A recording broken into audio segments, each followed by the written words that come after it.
Hey, good morning, everyone, or it's technically afternoon, I guess. I sorry to move it up and screw up the schedule a little, but we've got a couple events this afternoon, so I gotta get through this, get some questions, and then gotta move on. But we've got two more on-camera briefings the rest of the week. So this morning, the president just wrapped up, or is continuing to. I know some of the pool just left, but the president is currently hosting an opioid and drug abuse listening session with senior administration officials, governors, experts in the psychology of drug addiction, recovery awareness advocates, and others who've been affected by the opioid crisis. Drug abuse has crippled communities across this nation. In 2015, more than 52,000 Americans, that's 144 people a day, died from a drug overdose, with 63% involving an opioid, according to the CDC. Drug overdoses are now the leading cause of accidental death in our country. As the president discussed with the group this morning, we won't be able to address this epidemic with a single solution. First, we must get struggling Americans the help that they need. Too many families have seen firsthand the destruction that drug abuse can bring, and we must also focus prevention on law and enforcement. Cheap heroin is flooding into our communities as drug cartels expand into the country, setting off a chain reaction of addiction that spreads from person to person and from family to family. President Trump has already taken executive action to strengthen law enforcement and dismantle criminal cartels. He and his team will continue to discuss how best to root out this threat to American communities with drug enforcement experts as we continue this fight. Stopping this epidemic is an issue that every American, regardless of your political background, can and must get behind. We must work together, from the leaders of the most local and community recovery and support programs, all the way to the White House, to solve this problem. The White House took a big first step this morning in our battle to combat drug addiction and the opioid crisis by meeting with these individuals, which included New Jersey Governor Chris Christie, who has been a leader in this issue, Attorney General Sessions, Education Secretary DeVos, Veterans Administration Secretary Shulkin, Homeland Security Secretary Kelly, and others were in attendance. A full list of participants has been provided. I will say, I know the pool was just in there. It is some of the stories from some of the individuals who have been involved in this with a family member are unbelievably compelling. Their desire to see and to work with the administration to get this problem addressed is one that is plaguing communities, and I know the president places it at the highest priority. There was a mention by the acting administrator of the DEA that they have a program where twice a year they gather unwanted drugs. Last year they gathered over 1 million pounds of unwanted drugs. There's 5,000 sites in which people across America can drop off stuff in their medicine cabinet that is no longer used to get it out of their house. The next drop-off will be on April 29th, and I think the DEA will be putting out more information. But when you see some of the action that was taking place in this report, it is truly a call to arms for a crisis that is plaguing our country. This afternoon, the president will drop by the Women's Empowerment Panel that the White House is hosting, led by Florida Attorney General Pam Bondi, Education Secretary Betsy DeVos, Small Business Administrator Linda McMahon, U.S. Ambassador to the United Nations Nikki Haley, Senators for Medicare and Medicaid Services Seema Verma, who will all speak about the unique challenges that women and young girls face today. Vice President Pence and the First Lady will also be in attendance. The president is proud that his administration is full of so many female leaders, from who will be on stage this afternoon to those so that their incredible work doesn't always make headlines, but is certainly felt across the federal government and across our nation. Women's History Month is coming to an end, but the Trump administration is committed to empowering women in the workplace. The work that we started this month will not end at the end of this month, but will continue. The president made women's empowerment a priority throughout the campaign, speaking out on affordable child care and paid family leave, investing in women's health, and the barriers faced by female entrepreneurs and business owners. In February, he and Prime Minister Trudeau from Canada launched the United States-Canada Council for Advancement of Women Entrepreneurs. This month, the First Lady hosted an event for International Women's Day in the East Wing. CMS Administrator Verma hosted a panel on women in healthcare, His daughter Ivanka held a roundtable with women business owners with SBA Administrator McMahon, as well as other roundtable with Latina business owners. And just earlier today, the First Lady joined the Undersecretary of State for Political Affairs, Tom Shannon, to present the 2017 Secretary of State's International Women of Courage Award at the State Department. The President believes, as the First Lady said this morning, quote, "Wherever women are diminished, the entire world is diminished with them. However, wherever women are empowered, towns, villages, schools, and economies are empowered, and together we're all made stronger." The Trump administration will continue to work to ensure that the American economy is a place where women can work and thrive. Later this evening, the Vice President will participate in the swearing-in of David Friedman as the next ambassador to Israel. The President is glad that Ambassador Friedman will be officially on board as we strive for a lasting peace in the Middle East. Mr. Friedman's strong relationships in Israel will be a tremendous asset to the President in furthering that mission. Finally, I want to speak about Judge Gorsuch and the blatantly political obstruction of his nomination to the Supreme Court by Senate Democrats. Yesterday, the Senate Majority Leader Mitch McConnell said that next Friday, the Senate will vote to confirm Neil Gorsuch to the Supreme Court. We welcome this news. Unfortunately, Senate Democrats have begun justifying their opposition to Judge Gorsuch by claiming a 60-vote standard for his confirmation. That standard doesn't exist, and these claims continue to be false. A party-line filibuster by the Senate minority is not a fair up or down vote. You don't have to look further than the voices of many of these same Democrats to see why. In 2013, Senator Tom Udall said, and I quote in full, "Some of us may disagree with Justice Scalia on judicial philosophy, but he was a qualified nominee. He received an up or down vote, and he was unanimously confirmed. Likewise," he said, "Judge Ruth Bader Ginsburg was considered a liberal, the former ACLU general counsel. Many on the other side may have disagreed with her views, but there was no filibuster. She was confirmed by a vote of 96-3, end quote. He added, quote, "A minority in the Senate should not be able to block qualified nominees," end quote. We could not agree more with Senator Udall. Unfortunately, he has now adopted a new party line of obstruction in blocking a fair up or down vote on the confirmation of Judge Gorsuch. It's both sad and unfortunate, and we encourage all senators from both parties to fairly evaluate the judge's eminent qualifications and grant him an up or down vote. With that, I'd be glad to take your questions. April. Well, thank you, Sean. How are you today? I'm fine, and how are you? Fantastic. Well, Sean, going back to some issues that are in the news, Nunes is not going to recuse himself. In the midst of all of this back and forth, what does the White House say about that? Well, April, the White House, as I think I mentioned this yesterday, I mean, he's conducting an investigation. He is the elected or appointed, I can't remember how they do HPSI over there, but appointed and confirmed or however but by his colleagues in the House and the Speaker. He is the chairman. He's conducting an investigation. It is up to the House of Representatives and the Speaker and the members of the House Republican Conference to determine. But I mean, there's nothing that I see that is problematic in him conducting an investigation that we asked both the House and Senate Intelligence Committees. What are the conversations the President is having with Paul Ryan about this? Because many, to include Dems and Republicans, are talking about what looks like impropriety in the Intel chief's handling of this so far, particularly as there's not a hearing right now. Well, I would take issue with I think you're right that there may appear to be certain things, but I don't think there's any actual proof or sustaining allegation about anything that's done. Again, I mentioned this yesterday. If you look at what Chairman Nunes has done, he has met with people who are cleared to discuss classified information regarding a review that he is conducting. That's how it's supposed to work.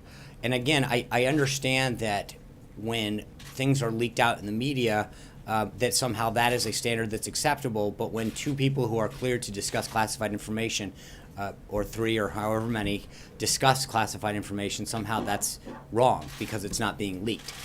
He is conducting a review, which we have supported on both sides of the chambers, and I think that they should do this. But I think to start to prejudge where this thing is going, we have been supportive of it, as you know, and I think that let's let that process bear itself out and see what happens. I will tell you that I've seen reports in the media that the NSA has documents that they are supposedly trying to get to the House Intelligence Committee that have been requested. We think that's a great thing, if that's in fact what's happening. But again, I think part of this all gets back to that there is a process. And I get that sometimes it's frustrating to us. I believe that we want this over as much as I think some of you, but we recognize that there's a process that has to take place. And that process is taking place. The chairman and the House Intelligence, and I know that Senator Burr and Senator Warner are talking about the process that they're going to go on the Senate side.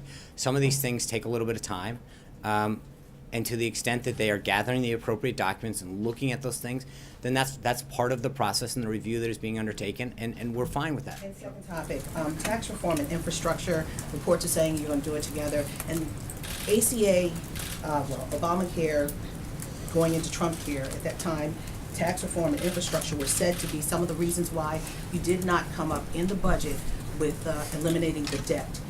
Do you have cost estimates as it relates to tax reform and infrastructure as of yet?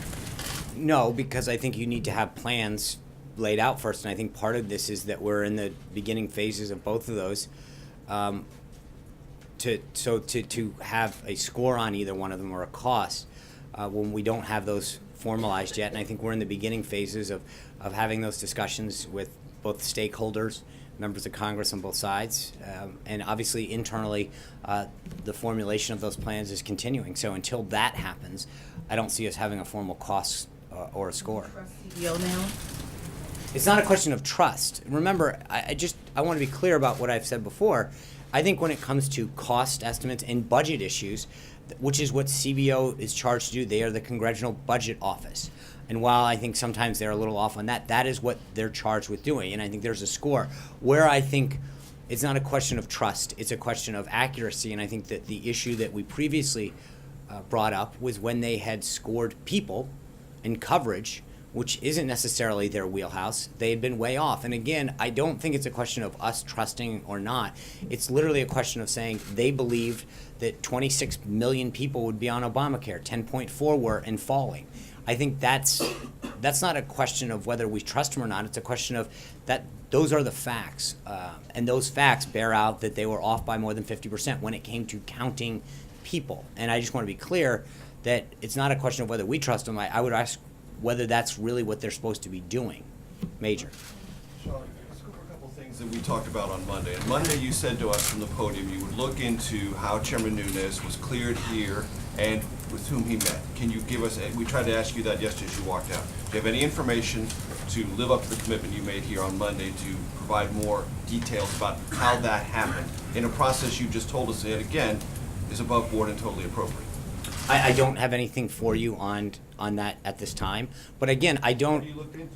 I have asked some preliminary questions. I have not gotten answers yet, and I think so no, I don't have anything further on that. But again, I would argue, Major, it's interesting, and I brought this up the other day, that there seems to be this fascination with the process. It's how did he get here? What door did he enter? As opposed to what's the substance of what we're finding. When I get, not from you, and I'm not trying to be, but it's so many times I get these calls that we have an unnamed intel source that says the following substance occurred. Do you admit it? Do you deny it? Whatever. And we have this argument over substance. In this case, the fascination is with what door did he come in? Who did he meet with? How did it get waved in? As opposed to what I think it should be, and ironically it's not when it's the shoes on the other foot, is what's the substance? Just yesterday, just to be clear, we started this day with the Washington Post falsely posting a story saying the White House blocked Sally Yates, right? By the end of the day, it's officials blocked Sally Yates. They were wrong, and they jumped to a conclusion based on whatever unnamed sources. And I think that what we're trying to do is argue that there should be a process. The chairman of the House Intelligence Committee and others are going through a review. We support that review. And so as much as I understand that everyone wants to jump to how did everyone get in? What did they do? They're undergoing an investigation. I have a substantive question about that. Okay. But I'm just asking you about something you told us. No, in this I said I would review. look into it. Are you going to continue to look into it? I will. I will look into it, and whether or not. You live up to that obligation. No, I will. But the obligation is I said I would look into it, and I would continue to do that. Okay. So, you said yesterday about Sally Yates, show what you know. Well, one of the reasons that there's this question about Chairman Nunes is he hasn't told his own committee members what he knows, how he learned about it, and what the substantive importance of that is. So we are also curious about that. And among the things that might be or might shed light on that, is how he got here and who he met with and what he learned. Right. We're trying to figure that out as well. I understand, and I think those are questions for Don't you him. wanna know those And I things? think, I also think, standard he but, should be but I held think to? that, Major, that there's a slippery slope that we're talking about here, because if we start looking into certain things, then the accusation the next day is gonna be, you know, you looked into this, can you look into that? Why did you ask this person or not? I mean, a couple of weeks ago there were stories about whether or not we called certain people and we didn't. So we're damned if we're doing, we're damned if we don't on this stuff, because on the one hand, you want certain answers. On the other hand, you want to talk about us being involved. And I think we've tried to keep, if we asked for an investigation, and at the same time, we've tried to make sure that we allow that review to go on, that both the House and the Senate Intelligence. So we can't cherry pick every time that you decide that a piece of information is relevant to what you want. I think that we know that they are undertaking a review. Hold on. What's going on? And the members of the very committee But that's- themselves say they don't know Fair enough, what is and being that's discussed. right. How is the process going forward? How is that a workable process? Okay, but what I'm saying is, the answer to that question is, that's a question for Chairman Nunez. I don't have any authority over how the House Intelligence Committee conducts itself. That's a question. Do you have authority about whether he gets into this building and can I- review I- secured information on this site? But how he conducts himself with his members, when and where he shares things, et cetera, are issues for him and the committee and the House of Representatives, not for us. That's it, plain and simple. John. Sean, we know that members of the House Freedom Caucus, the Tuesday Group, Republican Study Group, are up on the Hill trying to see if they could come to some sort of an agreement to find a way forward on health care. How real does the White House think this possibility of resurrecting health care is? Well, I think the president from the early days of his campaign talked about repealing and replacing. It's a commitment that he made. I think he'd like to get it done. But he also understands, and I don't want to be, I'm going to be completely consistent with two things. One is he understands that in order to get to 216, we have to make sure that it does what he said it was going to do, that it achieves those goals of lowering costs and creating more options. And so we're not going to create a deal for the sake of creating a deal that ends up being not in the best interest of the American people. You've got to know when to walk away from a deal that is going to end up bad. And he wants to have a good deal. And so the deal that he's looking for is willing to have members come and talk to him and engage with on this whole area and figure out what it would take, what their ideas are to get there to grow that vote. And if they can do that and get to an area where we will have a majority of the House, we can move it to the Senate, then we're going to engage in that. But we've seen members of both sides of the aisle engage with the White House on ways that are potentially ways to get there. And so it's a conversation, and we're not trying to jam that down anyone's throat right now. It's a ongoing discussion. Does the White House share the frustration of many Republicans in Capitol Hill and the sentiments that the House Freedom Caucus, quote, botched this? I think the president's comments on this speak for themselves. I just have one more. Of course. And on the same thing. The president and members of the White House have suggested that maybe we could get some Democrats on board, healthcare reform. That the fact that no Democrat, not even one Democrat, supported the last attempt, and given the desires of the Freedom Caucus versus what the Democrats would be looking for, isn't it reasonable to think that even one Democrat would come on board this? No. I mean, I think it is not unreasonable No, I said, to is it reasonable? I think it depends on how they want to get there. I mean, again, there's a balancing act. It's not about just picking up one. It's picking up enough to get to 216. And it's what does that take without compromising the principles that you want to achieve. So is it possible? Sure. That there's a handful or so, or maybe more, Democrats that are willing to engage, but it's worth the conversation. But again, isn't this kind of a Boehner tactic to say, okay, if you're not going to work with us, It's not- as no, Freedom it's a- Caucus, we're going to go to the Democrats? no, it's a tactic to get to. I mean, it's a math tactic. It's how do you get to 216 in this case, and it's engaged with whoever will get you to that number. Now, as I mentioned yesterday, I mean, over the course of 17 months, Obamacare, failed and started multiple times. It went off on multiple different tracks, including single payer, until it finally came back. And ultimately, upon Scott Brown's election, they jammed it through and did it so quick to make sure that the Secretary of Human Services. But I get it. And so we're 21 days into this process, 22 probably today. So we'll see. But I think the idea that the president has put out there is that if people want to float ideas and suggestions on how we can grow this vote and get to a majority, he'll entertain them. Tamara. Yeah, thank you. I have sort of a lightning round about opioids. Is a commission being created? Is Chris Christie the head of that commission? He was sort of talking about it, but I haven't seen anything on it. And what sort of timeline will that commission have in terms of presenting findings, or what's the goal of this thing? Well, I think it's easier to start with the goal. I think if you see the roundtable, and I know the pool will have a readout of this afterwards, the goal is to figure out, I think Governor Christie's been a leader of this in New Jersey. It's an issue that plagues countless communities more and more. And so, whether it's New Hampshire or other places in the Midwest, it's sitting there and figuring out best practices and how can we get it down and how can we provide the treatment. I think the DEA administrator was noting in the discussion that we've gotten really good at law enforcement, right? But the question is, how do we focus on the treatment? How do we focus on the prevention? How do we look at things that happened in the past to deter drug addiction from starting in the first place and to deter young people in particular from starting with drugs? To now, how do we help families cope with this? There's a lot of it, and I think today is the first step of bringing some of these stakeholders together. But like I just mentioned on the other thing, I appreciate that everyone wants the answers, but I think that there's a reason that you're looking at this as two things: a whole of government and a whole of person, right? It's looking at how do we look at people to help them get the recovery, stay clean, not start in the first place, help them get them into treatment centers, help them get a job afterwards. There's a lot of whole of person, but then there's a whole of government. As I mentioned, you're looking at around that table today, you've got families and parents and individuals who have been personally affected in one way, shape, or form. You've got Governor Christie, who's dealt with it at a state level. You've got Pam Bondi, who's looked at it from a state level. You've got Secretary Kelly, who's looking at it from Homeland Security, DEA, who's looking at it partially from a law enforcement. Then you've also got, Secretary of DeVos, who's looking at it from an education and a prevention. And it is a big, big issue that is plaguing our country, plaguing our communities, and plaguing our families. And so I wish I could give you an answer and say this is how we're going to solve the problem. But I think the first step is understanding the problem, the magnitude of it, and looking at how we approach it holistically. Yeah. The timeline for them coming back with findings, and then the president, when he was campaigning, seemed to endorse the STOP Act, which would prevent fentanyl from being imported, or help to prevent fentanyl from being imported from countries like China.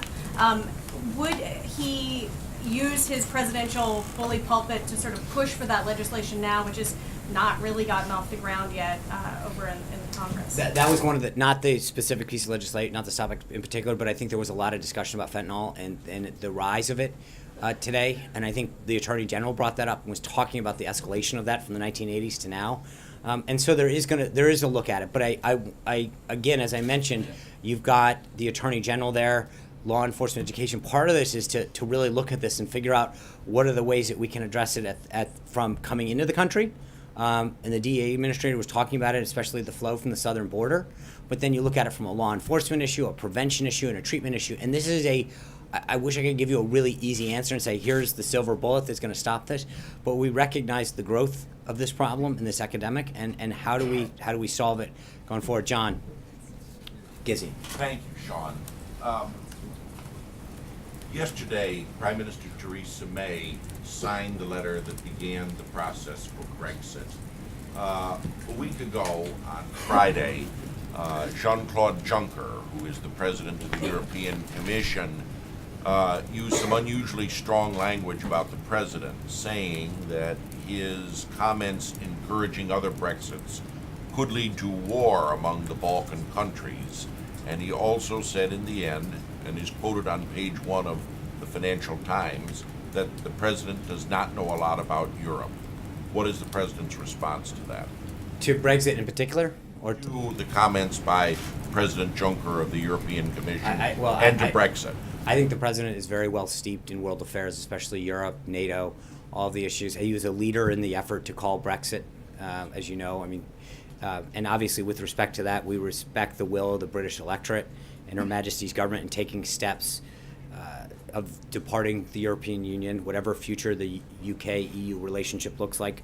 We want the UK to remain a strong leader in Europe, for both the UK, the EU, and Europe to remain strong leaders globally. So I think both on the EU and on that's Ronica. Thank you. I have two questions or topics, if you will. Just the first, what's the White House reaction to the shooting today at the Capitol? Well, it sounds like a very troubled individual. Obviously, I'll let law enforcement read that out, but I don't want to get ahead of.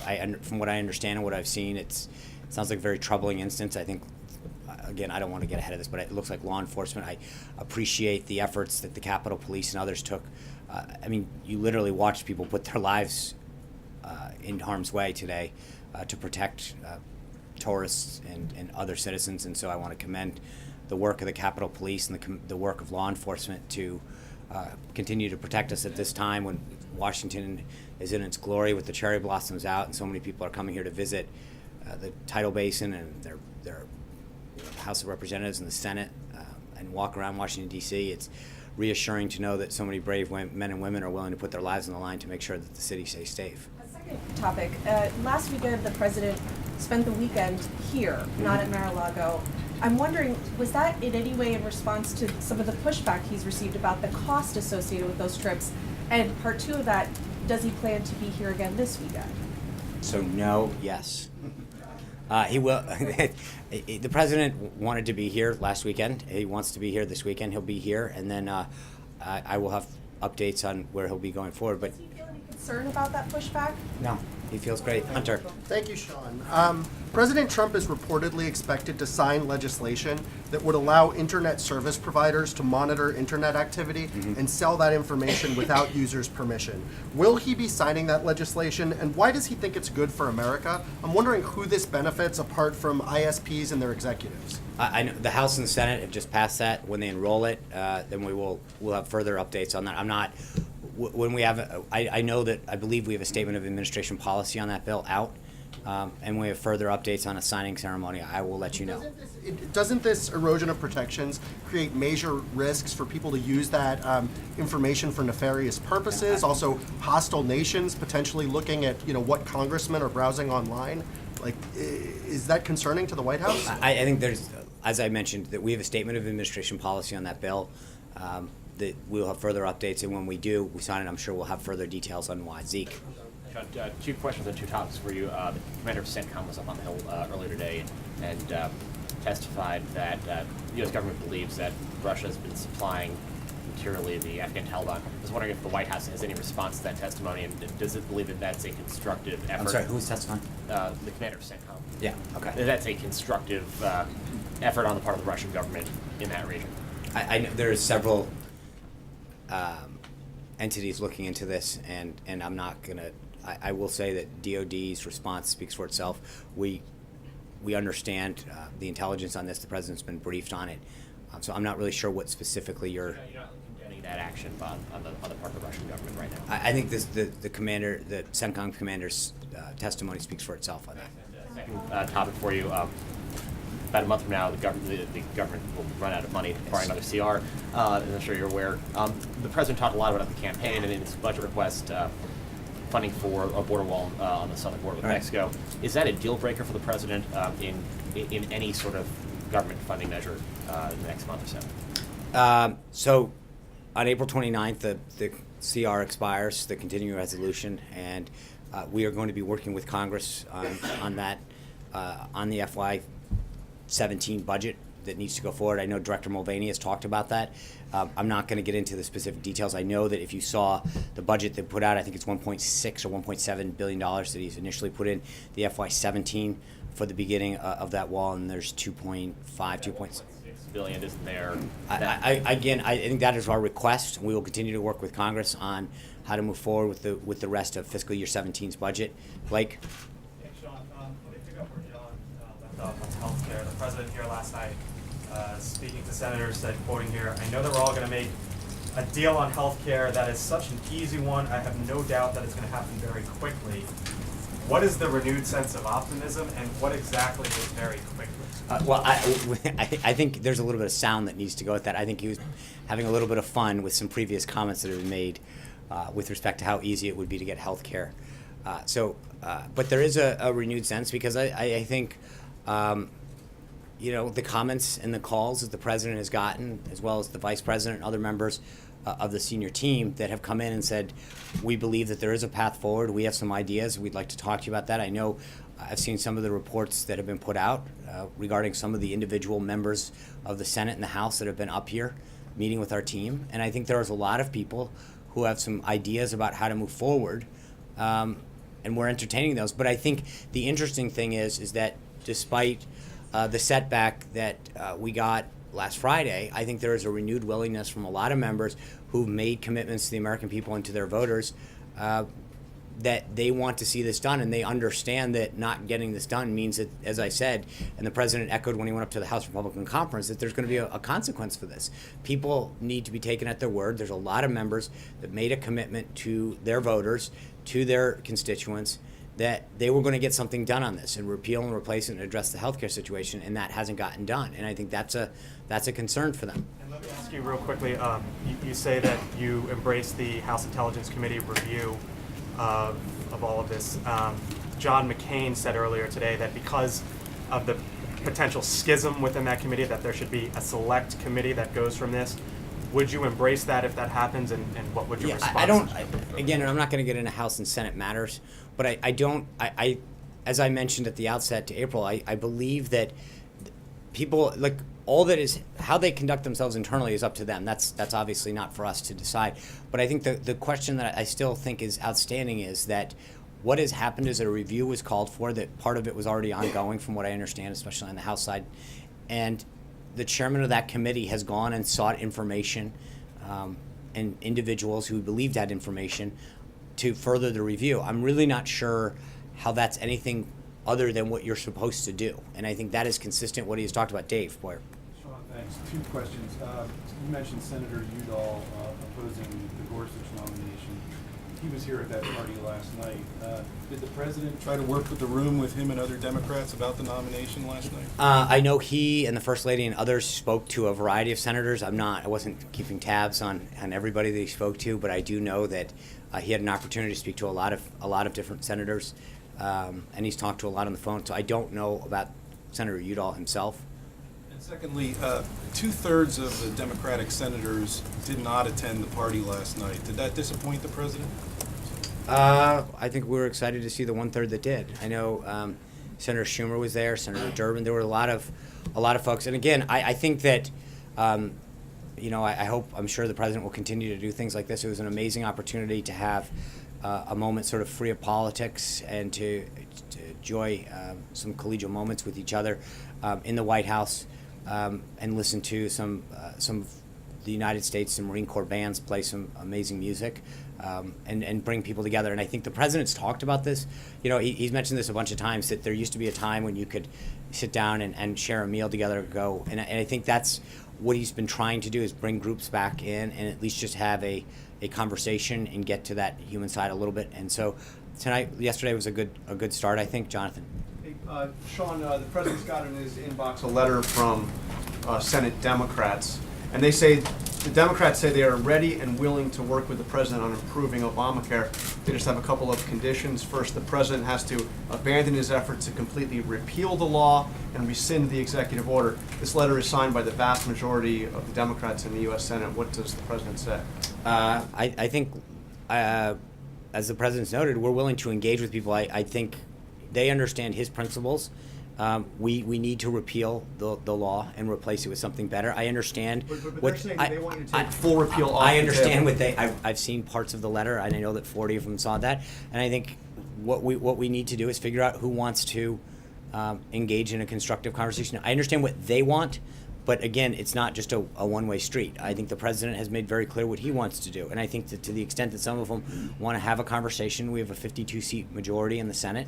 If there are individuals in there that want to have a constructive conversation achieving the goals, we can do it. But I think they also need to understand the president's red lines. But they say as a first step, they want him to repeal that executive order. That's something he is willing to do. I think the president's committed to making sure that he continues to go down the path that he's gone down, and there are ways that if they want to join him, that they can. And I think there are some areas that they may want to engage with him on that we've seen so far. And so, I understand they have a right to put out a letter and draw their lines in the sand, but I think the president's committed to doing going down the path he is, and obviously first step is to get to 216 in the House, and then address the concerns in the Senate. But he's continued to have conversations with the Senate, and I think that as Obamacare continues to struggle, which it is, the premiums continue to go up and up. I think the question is, will those 40 people understand that they are the ones who are going to be responsible for owning the current policies that are making so many Americans struggle? Jim. Just to clarify, was he joking when he said